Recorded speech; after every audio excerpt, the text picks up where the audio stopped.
Hello, teens. I hope you enjoyed last week's dating lesson that we gave. But today is like part number 2. I hope you're ready to finish out the conversation and the lesson. Today, we're going to answer the question I think that everybody wants to know. How do I know I'm marrying the right person? So I want to encourage you to take notes or just put this video on your playlist or save it or like it, whatever it is. That way, whenever it's time for you to choose and make sure you have the right partner for life, that you make the right choice. All right, enjoy the ending of dating, of this lesson, dating part 2. This question. I'm ready. How do you choose the right person to marry? I definitely know the answer. Oh, I know this one. Man. The unmarried one. Yeah. Okay, I can't wait. Please, let us know. Teens, take notes. Here it goes. Wow, I got a lot of I got a lot of verses. Okay, so what was the question? How do you choose the right person to marry? Goodness gracious. Okay, I will tell you the steps I have been taking. Right? Okay, good. And I think these are steps that would help. And then I think you just top it off. It's been like Sure. Yeah, Yeah. I Okay. think I gave you these steps, but go ahead. Go ahead, brother. Okay. So first, I want to start with Matthew 19:19. Honor thy father and thy mother, and thou shalt love thy neighbor as thyself. So I just want to really concentrate on honor thy father and thy mother, which you presented at first. Correct. I've always been the type of person to really consider my parents' opinions in regards to liking a girl or dating somebody. It's really, really hard because obviously your emotions are like, no, you're wrong. This person's the one. And it's like, what do you know? You don't even know them, sort of thing, and you don't understand what I'm feeling. No, that's not the case. I truly believe that God has placed your parents and has given them some sort of wisdom in regards to who you're going to marry. And whatever they say, I mean, yes, it could be in different circumstances their own personal, how can I say, opinion on why they don't like the person or why they don't think they're the one for you. But I truly believe if your parents are truly walking with God and they're faithful, that they're going to have a response straight from God, that they're going to tell you their reasons biblically and why this person may not be for you or why this person may be for you. If they find something wrong with the person, I would take a step back and be like, okay, well, my parents find something wrong here. What is that reason? They're obviously seeing something that we're not. And just think about this. Your parents are usually 20 to 30 years older than you. Mm-hmm. Yes, that's exactly what I was going to say. They have seen things that you have not experienced or seen. And my wife tells me this, that I have some sort of like secret intuition or special intuition that I can see people and see how they act and know what's going on and how either they're pretending or not pretending or they're good or bad. And sometimes that's why God says honor your parents, because they see something that you have never seen before. And God is going to save you through your parents. Right. Go ahead. It's very And true. then in regards to that, so Proverbs 15:22, without counsel, purposes are disappointed, but in the multitude of counselors, they are established. So even if it's not your parents, maybe they don't know, maybe they were never technically involved. There's some parents that are Correct. Honestly scared to talk about dating or never even bother to talk about it, stuff like that. Find people that you know that you can go to. For instance, we have the Gonzaleses. Brother, We're he said experts. experts. Love I mean, experts. that's the thing. I mean, there are people in church that you can go to, pastor, or just maybe some hermanos, like Sunday school leaders. teacher. Yeah, leaders in the church that we can go to. Seek godly counsel for that. And then I guess I'll just finish off with this. Proverbs 31:30. Favor is deceitful and beauty is vain. So no matter what, even if she's the prettiest girl on earth, believe it, she's going to get ugly someday, right? We're all going to get old. Someday. Right? That's true. No, I mean, but hey, you know no, what? He has okay. a point. He has a point. What happens mean- if they get like in a fight or something and they're all scarred up? If you Yeah. only married them because of Yeah. the way they look, Don't- now you don't love them anymore because they're not beautiful on the outside. I mean, Yeah. obviously, you're Life always going to happens. you're going to It's true. find that person attractive no matter what. correct. But don't do it because they're just good looking, right? And then it says, but a woman that feareth the Lord, she shall be praised. So really, you want a God-fearing woman or a God-fearing man in your life. You want someone who's gonna do that. And I think that's definitely something to look for in a person when you're wanting to date, especially when you're gonna get married. Because depending on what you do, for instance, you're in ministry, I am. right?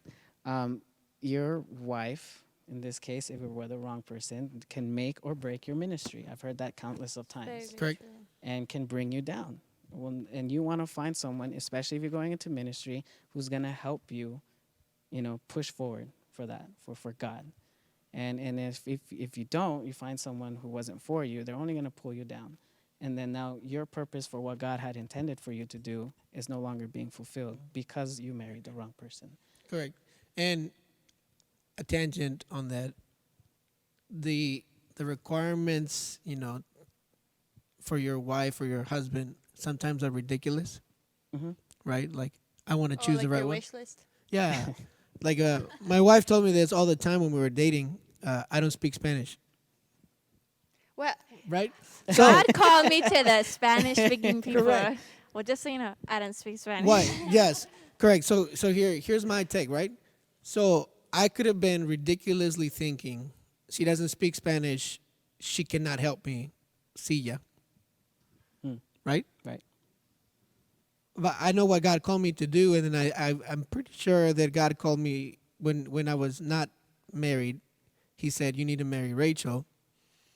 So I needed to go with that. And if I would have said something like, she doesn't speak Spanish. Like, you know what? There's an app called Duolingo. Yeah. We can do it together. Right. Or like, she doesn't play the piano, or, whatever you want to say. Yeah. You can always put some ridiculous thing. But if she fears the Lord and God put her in your place and she's going the right direction, I'm talking for a man's perspective anyways, and she can help you work in the ministry or be better in the ministry, then that should be We complete each other, basically. definitely, yeah.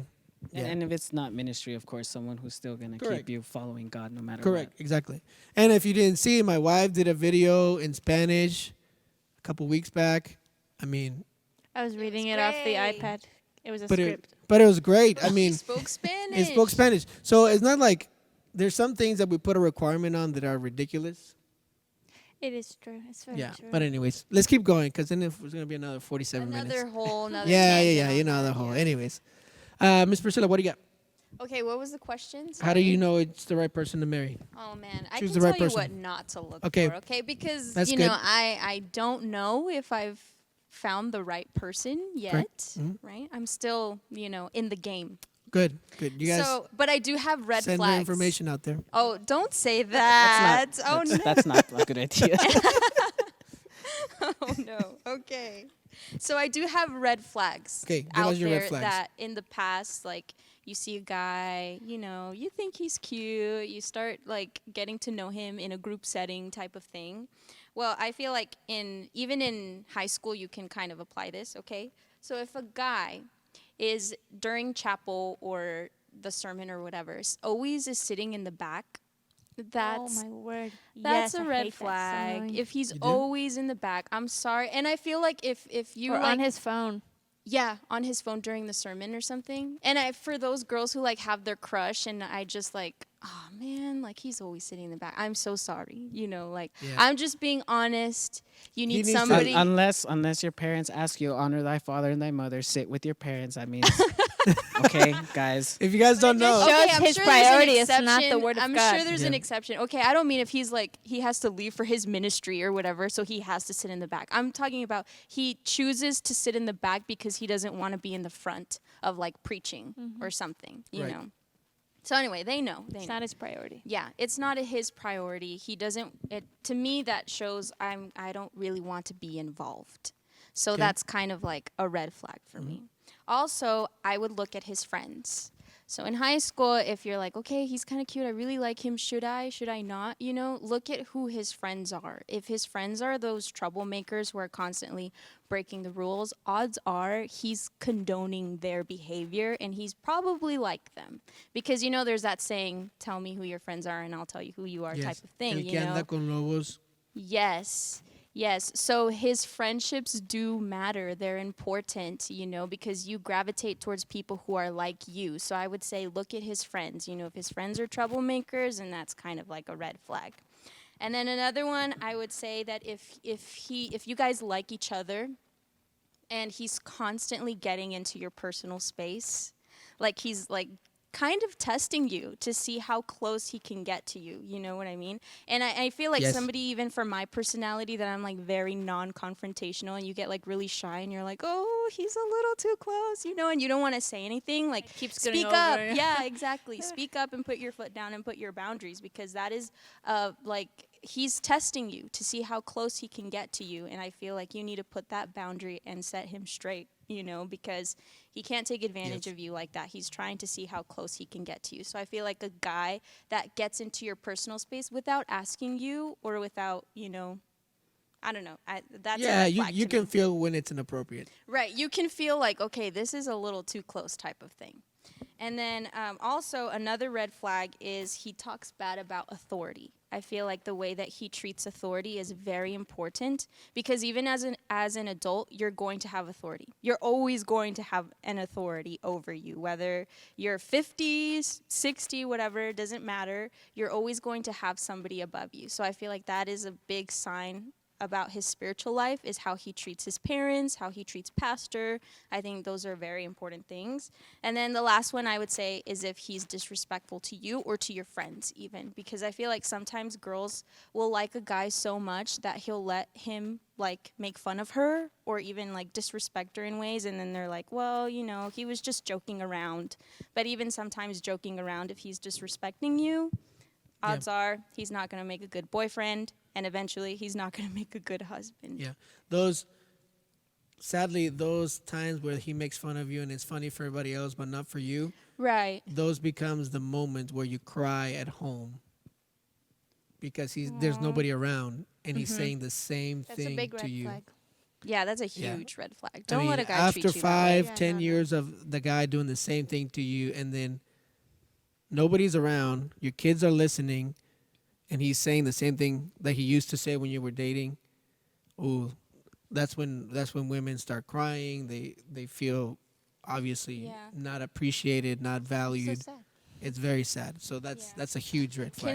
Can I just say a little tangent and Yeah. like throw it in there? It's not necessarily like how to find the right one, because obviously I told you guys, like, I'm not married, I'm still single. But I feel like if you're a girl out there and you're like desiring to have a boyfriend or whatever, like I've been there too, mostly on Valentine's Day when you're like, oh, everybody's getting teddy bears and I'm getting an email. So, you're like, so That's you're great. like, those are the days where you're like, okay, whatever, single awareness day. But I'm talking about like girls who are like, because I feel like there is a lot of pressure, because we talked about the world's view, but even in the Christian perspective, there was a lot of pressure, like even in Bible college, like if you don't find your future husband or your future wife in Bible college, like that's it for you. So graduation here, being a senior, like absolutely no prospects. Well, I mean, like legit prospects, Yeah, you had your the, list, the right but yeah. ones, that didn't have a red flag. I was like, oh no, like, is this gonna be it? Like, that's it? I'm not gonna find anybody, and you begin to like play this in your mind. And there's a lot of people in the world who mean well. They mean well and they want you to be happy, and they attribute happiness to dating. But I just want to tell all those girls out there who are like really wanting a boyfriend, like, you don't need a boyfriend to be happy. You do not need a boyfriend at all, actually, And I feel like a lot of the times, I feel like girls feel like they're not really a woman or they're not really a girl if they haven't experienced having a boyfriend or something. And there's a lot of girls that go through the youth group who haven't dated at all. And I think you should really value that, because that means that you're finding somebody special. And that means that you're special because you have a lot to offer. And I think you are of value. And I think don't ever get to that place where you think, I'm like, oh, I'm venting already. Because I feel so bad. Like, I feel for those girls who get to a point where they're willing to lay down their standards, they're willing to lay down those boundaries, let them get close to her, let them break all the rules, because they're just seeking that and they want that. And I feel like God has to be enough for you, and you are worth it. You're worth the fight. So wait for the right one, basically. Don't ever get desperate. because Yeah. that's unattractive, first of all, and that's a dangerous place to be. Yeah. Somebody will take advantage if you're desperate. Yeah, exactly. Yeah. And that's why we started with God's will. You have to know what God's will is. If you're in God's will, you should not try to go outside of God's will, right? If God's will for you right now is to be single, then be single and serve God. And when God's will shows up, you're like, your name is Will? Wow. Wow, Yeah, he'll this is probably weird. throw out a Yeah, cheesy joke God's like that. will. Yeah. So then you just, okay, this is God's will for me now. And you'll be happy where God's will is. But you The have thing to is, stay there. are you like what you were talking about with God's will? Are you submitted to God, whatever He wants? Yeah. So if you're happy staying single and you want to stay single, but God brings somebody into your life and you keep being like, no, I don't like him, I don't like him. But maybe that is God's will Yeah. for your life. Yeah. So if are you willing to be married? Or, if you're just dying to get married, but God wants you to be single right now, are you content and happy with that? What did you say when we first started about if the person you're talking to, if they help you be more like Christ or something like that? Like, I think it's if you will serve God better with that person, it's God's will. Yeah. Probably. Most Most likely. likely. Yeah, most Yeah. likely.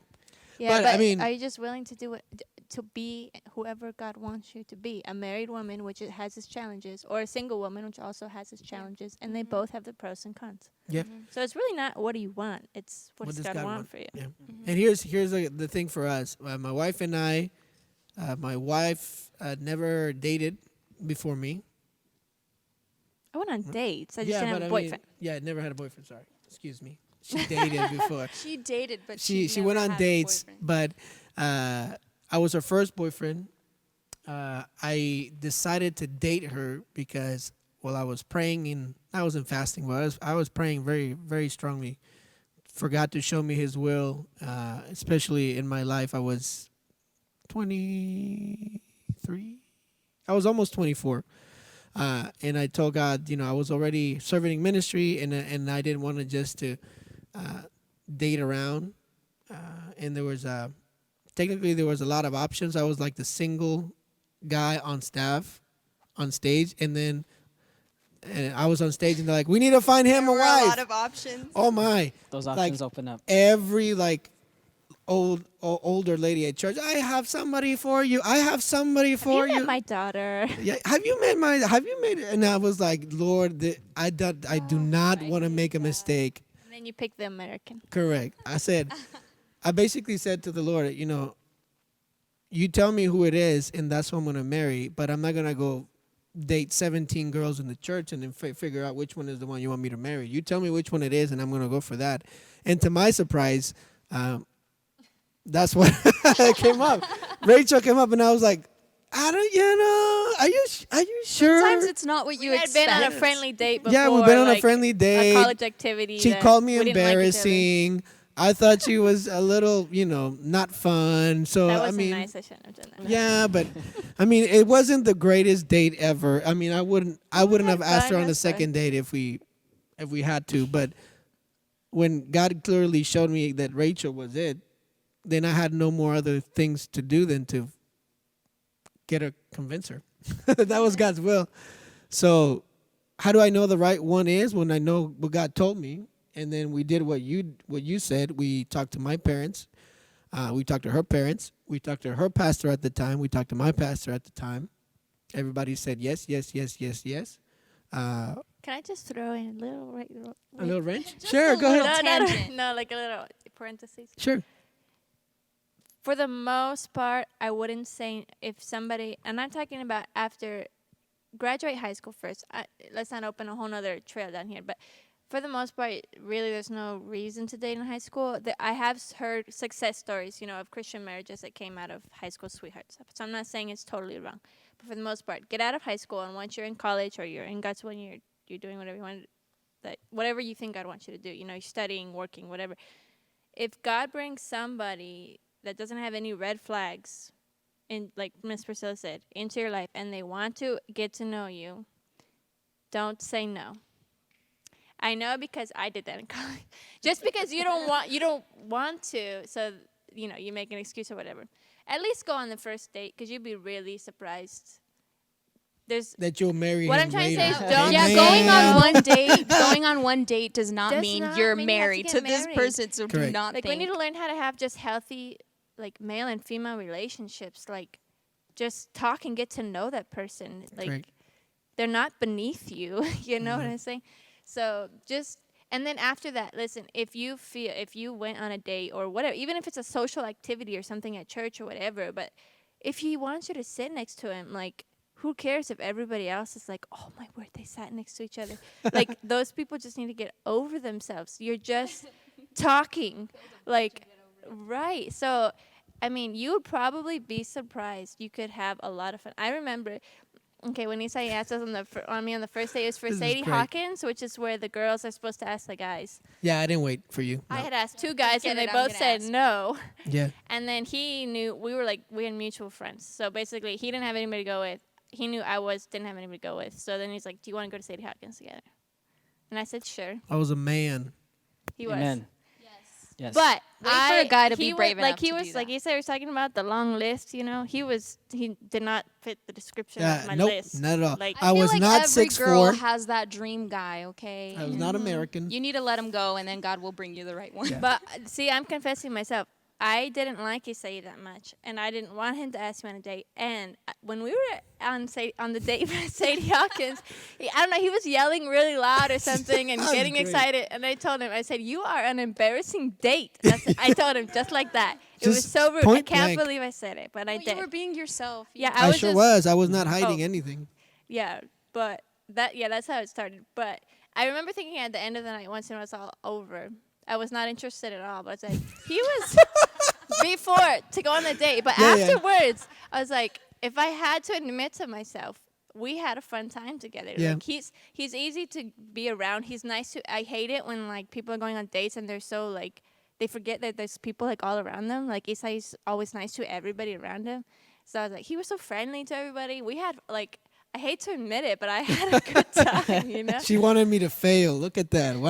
Wow. But then if you go on a date with somebody or a social activity at church or whatever, and then, you know, you're just not interested, but the other person wants to, you know, keep dating, just tell them, look, can we just be friends? I just Yeah, tell them friendship I'm is not a good thing. interested in going further, Yeah. but we can still be friends. Like, you don't have to give them the cold shoulder. That line, that's hurtful, but it's so But true. don't give them the may cold circle shoulder the back first around. time. Yeah. Go on Yeah. that date. Just Yeah. just have coffee. It's okay. So the question is how to choose the right one. All of that to say. All of that to say, I think Brother CJ summed it up. Yeah, Yeah. He did a really good job. I felt like I should have been taking notes while you Yeah. guys were talking. so here's how you choose the right one. Be in God's will. When you find somebody that is in God's will and you're sort of interested and they're interested in you, ask your parents, ask her parents or his parents, pastors, people around. Go together on group activities, church activities. Figure it out. Ask God. When you get a green light from God and from everybody else, move forward. And if the first step, it was affirmative, and you want to go again, then do it again. And then if the second thing was affirmative, you know, like a good date or a good time, then keep going. And until you know that, okay, we're going to get married. That's how you would choose the right person. Sounds so simple, but those are really the only steps to take. Correct. The hardest thing you're going to have to get over is your emotions and your expectations. It's true. Because I was not expecting, you know, Rachel to be the answer to my prayer. And Rachel was not expecting a Mexican to ask her to marry her. You're It's not- Mexican? It's not. Sure I'm am. not racist. Right, but you Yeah, she made, as he made it I just sound came from a very American family right, and and never you you always thought you were gonna marry a 6'2" big guy. because my dad might. Doesn't every Right. girl though? I mean, Right, but But I mean, my family members are tall. yeah, from anyways.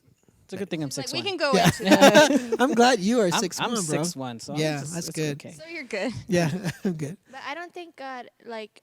There is a respected married Christian woman here that most of you would probably know if I said her name. And she was telling me when she was in college, this was years ago, at a different college, she was dating somebody who basically, they were like the ideal couple, you know, like staff approved. Everybody thought they were the perfect couple.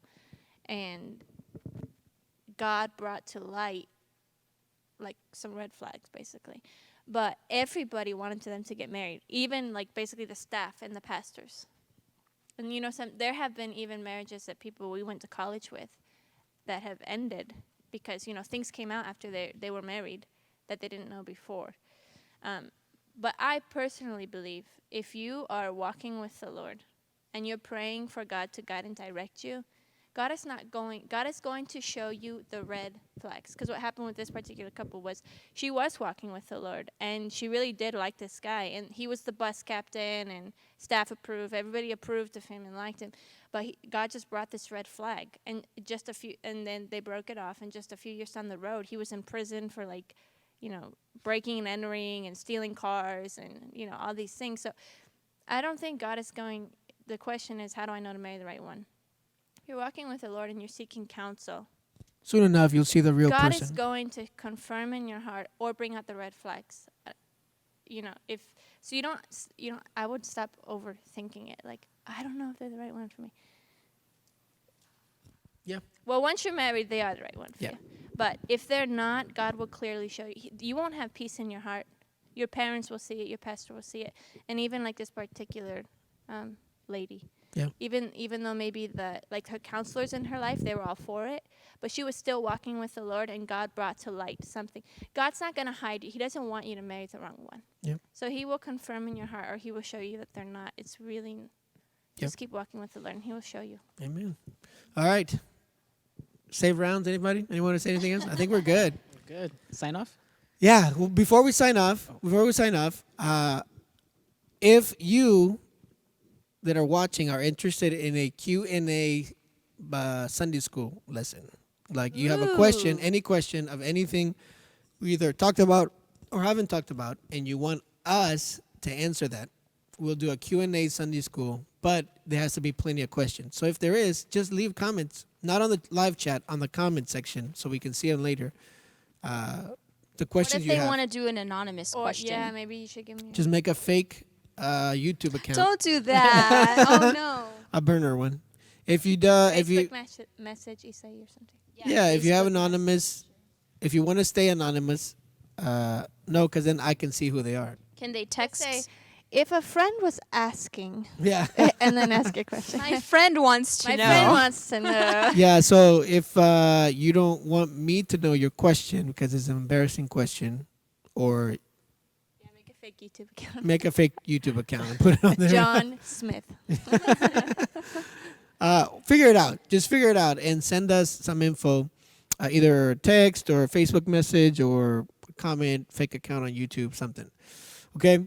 But if your question is up there, if we have like 10 questions, we probably can have a Sunday school with just answering the questions you have, and then we'll start with a new series after that, those questions. All right?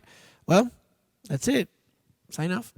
That's it. Everybody like and subscribe. Click that bell for notification. I'm like, what is it? Is it a bell? Click the bell for notifications and leave comments. Yeah. And share our video. Share with your friends. Yeah. This probably will help somebody that you know. So let them know to watch it. Yeah. All right.